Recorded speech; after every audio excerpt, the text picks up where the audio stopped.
Hello students, welcome back to another video. This is Dr. Isha Baig again in front of you with another paper today. So today we will solve May June 2023 0610 paper 4-2, which lasts for about 1 hour and 15 minutes, and it has 6 to 7 questions and it carries 80 marks. Alright, so this was a brief introduction about this paper. So let's move towards the question number 1. So, question number 1 says, figure 1.1 is the diagram, part of a cross-section of a leaf. Explain why a leaf is considered to be an organ. So, basically, you should know the differences between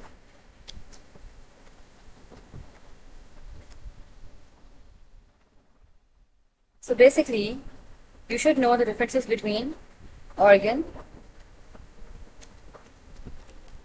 tissue, cell, organ system.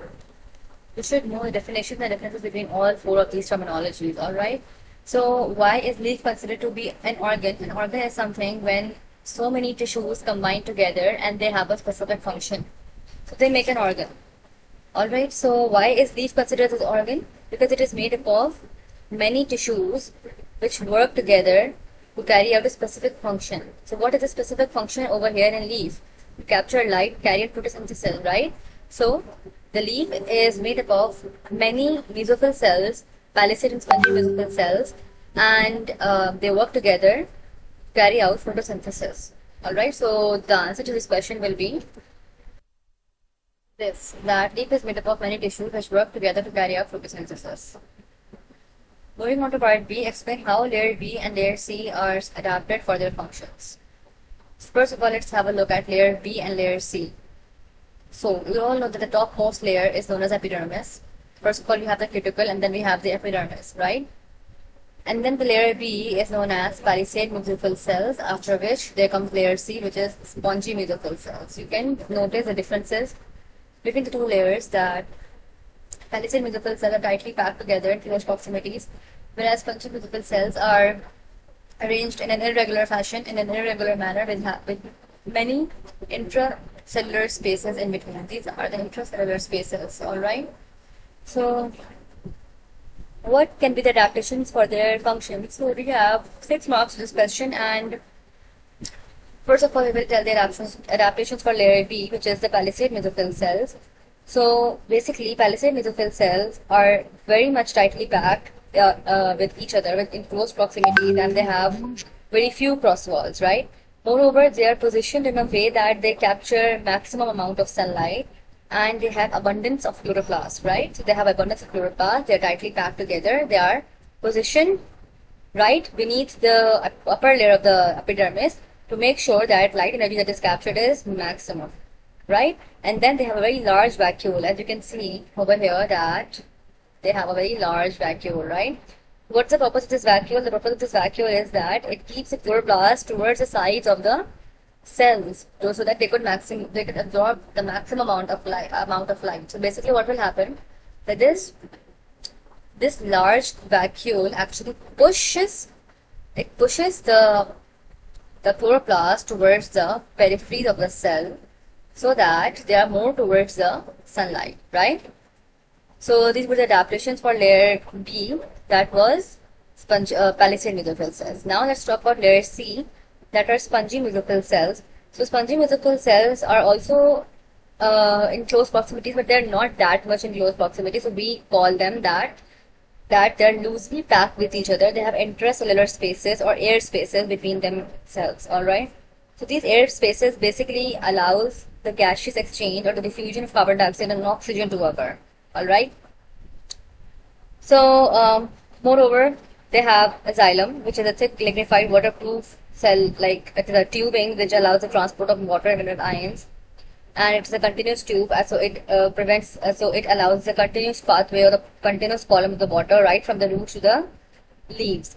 Secondly, they have phloem, which allows the translocation of sucrose or translocation of the food that has been prepared during photosynthesis from source to sink.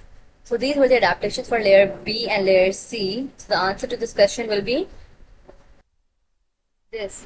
So you can read the answer from here. It carries 6 marks. So we will provide 3 4 points for layer B and 3 to 4 points for layer C, so that we are able to score full marks. Alright, so this is the answer. You can read it right away. Now, moving on to part C. The student places a plant in a very hot room. Wait, let me zoom this. Yes, now it's clear. So, part C says a student placed a plant in a very hot room for 12 hours. There was a bright light in the room and plant was not given any water during the 12-hour period. We're going to show a series of sketches that the student made of the stomata during the investigation. This is the time in hours that is given, and these are the series of sketches that has been drawn by the student over a 12-hour period. Alright. So at first hour the stomatal opening was wide, then at second hour it was more wider, then at third hour it was wider. The width then started to decrease after fourth hour. As you can see, till 8th hour that the width has become very narrow. After 9th hour it has completely closed. Alright, so identify the cell labeled D. So which cells are we referring to over here? It is known as guard cells. Alright, guard cells have the opening called stomata. So the part 2 says state the main function of stomata. So the main function of stomata is a gaseous exchange or the regulation of transpiration. Alright, so gas exchange or regulation of transpiration. Part 3 says that state the advantage to the plant of the change to the stomata shown in figure 1.2. So what is the change basically? The change is the decrease in the opening of the stomata, right, over the course of 12-hour period. So why is it important? It is important to reduce the water loss to transpiration because water is continuously being lost from this opening. Alright. Wait, let me draw that water is continuously being lost by this opening to the environment. Alright. So to reduce the loss of water through transpiration and to reduce the wilting of the plant. What is the wilting of the plant? This is the erect plant, right? The wilting, when water will lose its water, when plant will lose its water content, what will happen? The plant is going to wilt in this way. The leaves will fall down like this, alright? So to prevent the excessive water loss and to prevent the plant from wilting away, stomatal opening closes over a 12-hour period. So what is the advantage? Reduce the water loss and prevent the wilting of plant. Now, part D says the student increased the humidity in the room and repeated the investigation. Predict and explain the effect of humidity on the stomata. So you should know the factors that are affecting the transpiration rate, and among which the humidity is one of the main factors that affect the transpiration rate. When there will be high humidity, obviously the transpiration rate will be less. Why is that so? Because the concentration gradient will not be that much steep as it is going to be when there will be a dry or arid conditions, right? So high humidity, already water content is high in the environment, so the water will not going to be lost by the plants through transpiration. So the stomatal opening will not open that much, or it will close. All right. So we will write this in your answer that stomata will take longer to close as there will be reduced concentration gradient between the inner and outer environment of the plant. So guard cells will not lose their water. Alright. Now, question number 2 says that figure 2.1 is a diagram for part of a DNA molecule. Draw a circle on figure 2.1 to identify one pair of bases. So, one pair of bases is the base pairing occurs in a complementary fashion, and this is the one pair of base. Alright, this is one base pair. So, means that adenine binds with thymine. Alright, so this is the one single base pair. So this is the one single base pair. You have to make a circle over here. Now they are saying that percentage T of bases, the percentage of T bases means thymine bases and DNA of a species 29%. Calculate the percentage of bases that will be base G, that is guanine, in the DNA of the species space for working if given. This varies 1 month. So basically you should know that adenine binds to thymine, right? So the amount of thymine will obviously equal to the amount of adenine. So this means that we have 29 adenines and 29 thymines. Alright? So 29 adenine plus 29 thymine will give us 8, 2 plus 2, 4 and 5, 58 pairs, right? So this is the 58 is a total of adenine and thymine. So the rest would be 100 minus 58. 100 minus 58 would be, just a second. So 100 minus 58 would be, minus 58 will be 42, right? Now this 42 is the sum of the cytosine and guanine bases, because C binds with G, right? So to get the amount of each base, we will divide 42 by 2. That will make up to 21%. I hope that was clear. Alright, now part C says to the name of given to a length of a DNA that codes for a protein. So the length of a DNA that codes for a protein is known as a gene. Explain how proteins are made by the cell, and this is a 5-mark question. So basically they're simply asking you about the protein synthesis. So you should know that protein synthesis involves two processes, that is transcription and the translation. What happens is that ribosomes basically make the polypeptides when mRNA is copied from the gene. So what happens is that mRNA is made in the nucleus because the genes are present in the nucleus. That means the transcription that occurs, that is actually the formation of mRNA from the gene or from the DNA, takes place inside the nucleus. So we're going to write that first transcription takes place in which mRNA is copied from the gene inside the nucleus, and then the mRNA moves out of the nucleus to the cytoplasm, where it attaches with the ribosomes, right? The ribosome then assembles amino acids and translates the mRNA into a polypeptide.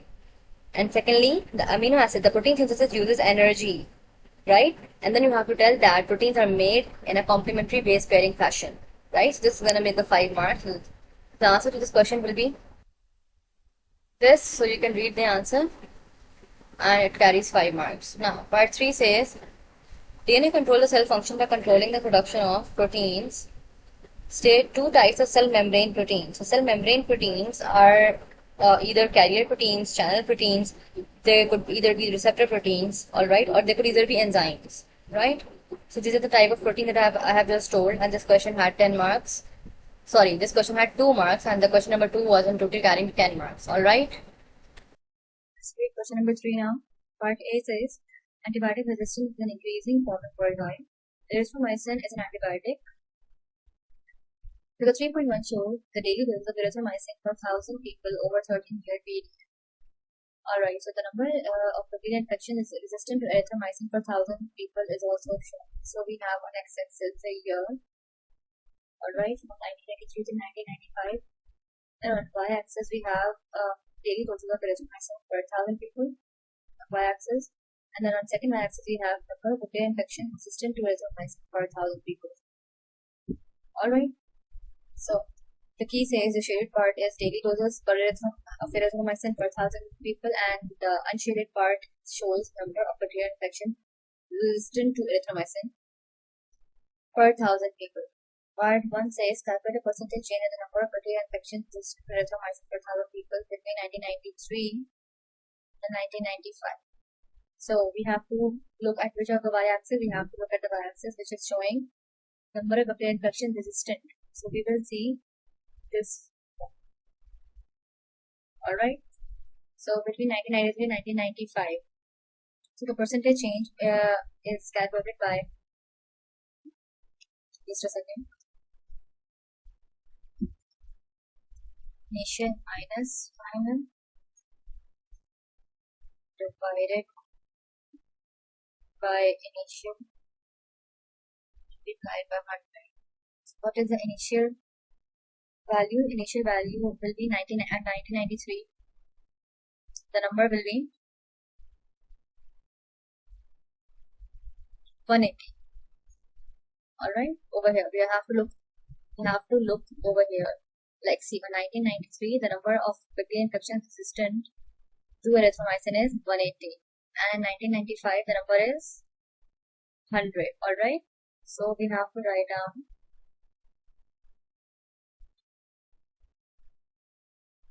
180 minus 100 divided by 180 into 100. Answer will be minus 24%. Alright, now part 2 says describe the data shown in figure 3.1. So to describe any sort of data, we need to take care in mind, we need to focus on the usage of numerical values and we have to provide units for the numerical values we are writing, and we have to compare the entire value, the entire graph. Alright. Secondly, we have to talk about the peaks, if any, and any fluctuations. So, what is the question? Describe the data shown in figure 3.1. So, in figure 3.1, what is shown? It is shown, the 3.1 shows the daily doses of erythromycin and the number of bacterial infections. We can say that the daily doses of erythromycin was highest in 1989. In 1989, that was 2.8. Alright, I was 2.8. And then the maximum number of bacterial infection resistant to erythromycin per 1,000 people is 180. That was in 1993. Alright, and we can also say that we can also see if there's any general trend. Like for example, we can say that the daily doses of erythromycin per 1,000 people increased from 1983. See, this is increasing, right? So we can write down that the daily doses increased from 1983 till 1989, after which it decreased to 2 in 1991. Alright, so we have to get the data code, and we have to tell about the fluctuations and any maximum or minimum values, and we have to provide the units in our answer so that we can gain 3 units. Alright, now let's move on to question number 3. Sorry, part 3. This reasons for the change in number of bacterial infections resistant to erythromycin. It's from 1993 to 1995, shown in figure 3.1. So we have to tell the reasons for the change in number of bacterial infections resistant to erythromycin. Alright, so from 1993 to 1995, over here, see, the number of bacterial infections resistant to the erythromycin decreased. So we have to explain the change or suggestions for this change. Alright, so basically, what happens is that many people will be aware of antibiotic resistance, right? And there must be the new development of antibiotics and new treatment plans available other than erythromycin. And fewer doses of erythromycin might be used, which resulted in the decrease in the number of bacterial infections resistant to the erythromycin from 1993 to 1995. So we will write these 3 points in our answer.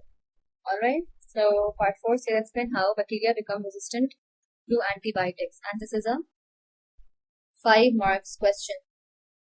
So what happens when we use antibiotics over bacteria? So antibiotics will provide the selection pressure to the bacteria, right? So the antibiotics provide selection pressure to the bacteria, which results in the random mutations to occur in some bacteria. Because of all of the bacteria are genetically variant and they have different combinations of gene within them. So what happens is that the bacteria develop random mutations, and the bacteria with the random mutation will survive and will resist to the antibiotics, and the rest will die. And what will happen then? The remaining bacteria will then survive, and they will reproduce the binary filling, and they will pass on that resistant gene or that resistant allele to their offsprings. This will result in the increase in allele frequency of the resistant allele, right? And hence, what will happen? The bacteria will become resistant to the antibiotic. So what will we write down in the answer? This will be the answer to this question. You can read it from here and score 5 points. Alright? Part B says bacteria are prokaryotes. Say 2 features of all prokaryotes. So we all know that prokaryotes are the organism which does not have any membrane-bound organelles, and they don't have any nucleic acid present inside the nucleus. Basically, they have the cell wall and they have the circular DNA. Right? So we can write down any 2 features among the so many of the features I have just told, that they have the circular DNA. What else? They have cell walls. Now, state the function of flagellum. We all know that the function of flagellum is to provide dopamine to the bacteria. Alright? Question number 4. Now let's read question number 4. The question number 4 is about a swim records information about an aquatic habitat. The figure 4.1 shows the students' notes. So aquatic plants provide food for freshwater shrimps and midges.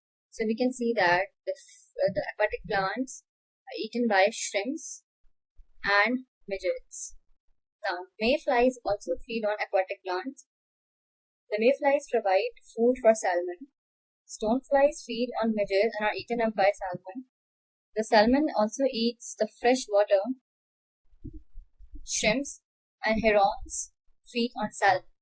So, part 1 says construct a food web to show feeding relationship described in figure 4.1. Do not draw the diagrams. So, we need to construct a food web.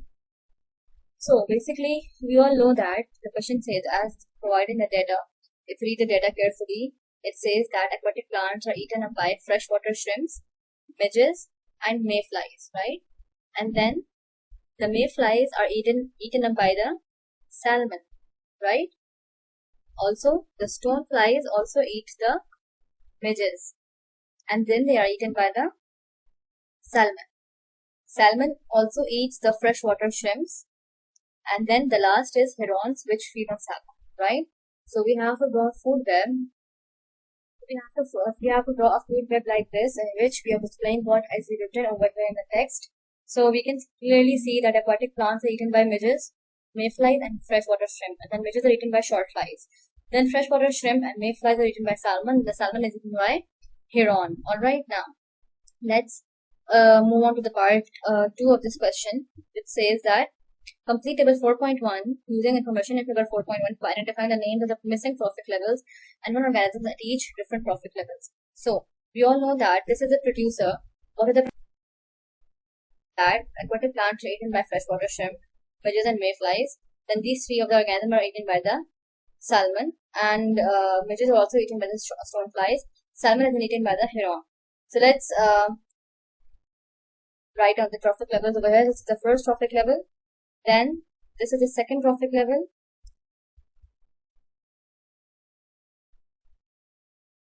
Then this is the third trophic level, and then this is the fourth trophic level. Alright, so now let's read question number 2, part 2. Complete table 4.1 using information table 4.1 by identifying the names of the missing trophic levels and one organisms in which at each different trophic level. So, as the first part has been filled up for us by them, that the producer are the aquatic plants, right? Now, primary consumers. Primary consumers are fresh shrimp, midges, and mayflies. Then what are the secondary consumers? Secondary consumers can either be salmon or stoneflies. Alright. Then, if we talk about the tertiary consumers are the salmon or herons. And quaternary consumers, always remember that quaternary consumers are the consumers at the toppest hierarchy level, at the toppest of the food web, that over here in this case they are herons, right? So, I have filled this table for you, in which in the column of the trophic level we have filled this column with primary consumers, secondary consumers, tertiary, the quaternary consumers, and the organisms which are representing this trophic level. Alright. Now, part 3 says outline how the energy in primary consumers in this aquatic food web is used to produce the biomass and the secondary consumers. So what happens is the primary consumers contains chemical energy in their tissues, right? So the game is about the energy transfer, right? So the primary consumers which contain chemical energy is transferred into secondary consumers, right? And what happens is then the food particles of the primary consumer are then digested to make the energy or to synthesize the energy which is available for the respiration, right? And then what happens is energy which is produced by digesting the food particles or the bodies of the primary consumers is then used or utilized for protein synthesis and for the growth of the organisms to make more cells or to carry out mitosis. Also, it is also used as to provide storage. The excess of the energy is used to convert the soluble molecule into insoluble molecule and then stored. And then they are stored. For example, if you talk about fats and glycogen, they are the storage forms of the lipids and glucose, right? So the energy is used to convert the soluble forms of these molecules to insoluble forms and stored for later use, alright? So what are we going to write down in the answer? The answer to this question will be, this is the answer to this question, in which you will write that primary consumers contain chemical energy that is transferred to secondary consumers, and after the digestion of the primary consumers, the energy is released, which is then used for the protein synthesis, mitosis, and cellular growth. Now, part 4 says humans also eat salmons and predict the impact on feeding relationships shown in figure 4.1 of over-harvesting salmon. So what they are talking about is that if we overharvest salmon, means if we remove salmon from here, what will happen? So when salmon will be removed, then obviously there are going to be the fewer herons, because herons are feeding on salmon. Their food will become less, so they will start to die. So there will be fewer herons, and the salmon eats freshwater shrimp and mayflies, right? So when salmon will be overharvested, the population of freshwater shrimp and mayflies will increase automatically. So there will be more freshwater shrimps and more mayflies, right? But there will be there will be less midges, because stoneflies will eat up the midges, right? So what will be right? What will be right on this 3-mark question? The answer to this question, you can read it from here. Now let's move on to part B, which says describe what is meant by the term decomposers. Decomposers are organisms that gets their energy from dead or waste organic material. Alright, so you need to learn this definition by heart and write it with that definition, that organisms who get their energy from dead or waste organic material. Part C says that animals such as salmon can be farmed for meat. Explain why it is more energy efficient for humans to eat raw plants than to eat livestock that have been fed on raw plants. So basically what happens is that plants come at the lowest trophic levels, or in this case plants are coming at a lower trophic level than salmon or livestock. So we have to tell them that the energy transfer along the food chain is inefficient because energy is lost along successive trophic levels, because energy is lost in the respiration or heat or the metabolic processes. Moreover, the more material is lost as feces or which is not digestible. If we have longer food chains, what happens is that there is more energy lost in excretion, in feces, and muscle contractions. So the less or the shorter the food chain is, the more efficient the energy transfer is. So we will write down, this will be the answer to this question, that plants are at lower trophic level than salmon, and energy transfer along a food chain is inefficient, and energy is lost in respiration and metabolic processes, and more energy is lost in longer food chains. So we will get 4 marks in this question. Now, moving towards question number 5, it says that figure 5.1 is a photomicrograph for structure found in animal and plant cell. State the name and function of the cell structure labeled A in figure 5.1. So we all know that we can recognize that this is a double membrane organelle that has foldings and which is on a cristae. So we are going to identify this organelle as mitochondria, right? So what is the name of the organelle? Mitochondria. And function of mitochondria is called as the powerhouse of the cell, because it carries out aerobic respiration, right? Now, part B says state 2 pieces of information needed to calculate the actual length of structure A in figure 5.1. So we have to tell them the 2 clues or the 2 values which are needed to calculate the actual length. So the actual length is calculated by the image length and the magnification. So we should have image length over here,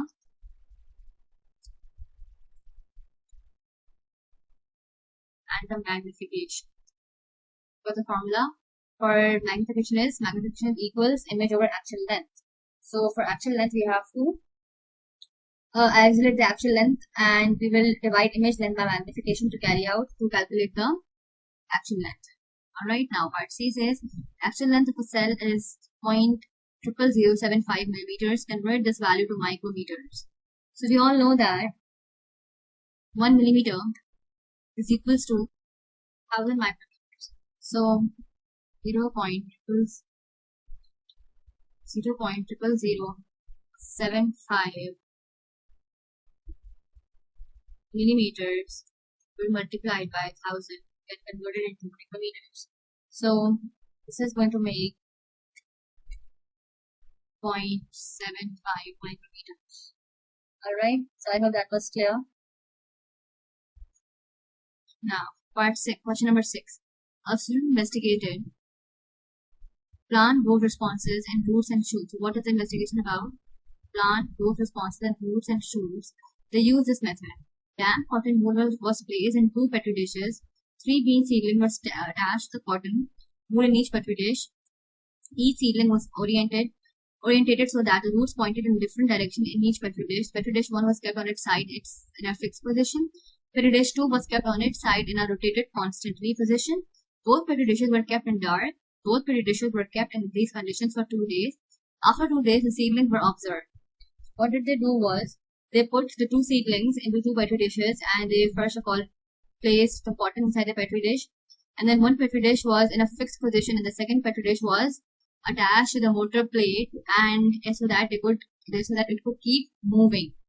Right now, figure 6.2 shows the seedling after 2 days. So the petri dishes were kept in same condition for 2 days, and after 2 days they observed the results. Petri dish 1 had the seedlings grown in this manner, and petri dish 2 had the seedlings grown in this manner. Alright, now let's see what the question is about. Describe the pattern of growth of bean roots and shoots in petri dish 1 shown in figure 6.2. So, in petri dish shown in figure 6.2, we can see that if we have to tell the results in petri dish 1, we can see that all the roots have grown downwards with gravity. Right? See this. This root has also grown downwards, and if we talk about A, it is also grown downwards, and if we talk about C, it is also grown downwards. So regardless of what position they were in, all of the roots have grown downwards with gravity, right? And this means that roots have shown positive gravity properties. So what are we going to write down? This is a 1 mark question, that the roots have grown downwards with gravity and they show positive gravity tropism, right? This was about the roots. Now we have to also tell them about the shoots. Let's see the shoots. So if we see the shoots are going upwards in every seed. You can see over here in this, the seed A as well and the seed C as well. The shoots have grown upwards. See this. This is also grown upwards, right? So we can say that all of the shoots have grown upwards in opposite direction with the gravity, and they show negative gravity property, right? Now we have also added the shoots part in this answer. Now part 2 says, state the name of the approach responsible observed and being of roots and shoots. So we were talking about gravity property. Okay. Now part 3 says, explain how auxin causes difference in patterns of both shown by shoots of seedlings B and E shown figure 6.2. So auxin is the plant hormone that is grown from shoot tip and often moves through diffusion, and it stimulates cell elongation. So we have to tell in seedlings B and E. When seedling B, what happens is auxin has a higher concentration of there's a higher concentration of auxin on the lower surface of the shoots, and it stimulates the elongation on the lower side of the shoot, as we all can see over here, right? Now, what happens is that the shoot will grow away from the pull of the gravity, whereas in petri dish 2 and seedling E, what happens is auxin is equally distributed in the shoot. In petri dish 2 and seedling E, we can see that auxin is equally distributed among the throughout the shoot, and it stimulates cell elongation equally on both sides, right? So we have to write down these 2 things in this question. So we can write this in the answer. That auxin released from shoot and forced by distribution, auxin will stimulate cell elongation. And in B, what happens is that higher concentration of auxin on the lower surface of the shoot, so that it stimulates cell elongation on the lower side of the shoot. And E, auxin is equally distributed in shoot as cell elongation after equal on both sides. And shoot in E goes straight because the effect of gravity is constantly changing or rotating the petri dish, as we can see over here that it has gone completely straight. Let's read part B. That seeds require oxygen and water to germinate. State 1. Other environmental conditions that affect germination. So you should know that the TWO is a mnemonic that I tell to my students for learning the factors that affect germination. So T for temperature, W for water, and O for oxygen. So oxygen and water have already been mentioned in the question. So the leftover is temperature. So we will write down temperature in the answer. Now, this is why oxygen and water are required for germination, and this carries 2 marks. So what happens is, obviously oxygen is used for aerobic respiration and water is used for so many cell processes like photosynthesis. and the water is a solvent. So obviously water is also required for the turgor pressure. So what would be right under this question? This is the answer to this question, that 1 mark for direct oxygen is for oxygen is required for the aerobic respiration, and 2 mark for direct oxygen is required for maintaining turgor pressure and photosynthesis. Now, question 7 is simply a fill in the blank question which carries 8 marks. An enzyme that involves chemical reaction, chemical condition which produces small dash molecules that can be absorbed in the blood. So, what molecules are absorbed in the blood? Obviously, soluble molecules are involved in the blood. Then, 2 examples of proteases enzymes are pepsin and trypsin. Pepsin is produced by the dash and requires acidic conditions. So, pepsin is produced by the wall of the stomach, right? These conditions are created by the release of acidic conditions are created by the release of HCl, which provides optimal pH for pepsin activity and also kills harmful bacteria. Alright, the dash produces trypsin, which breaks down protein in dash pH conditions. So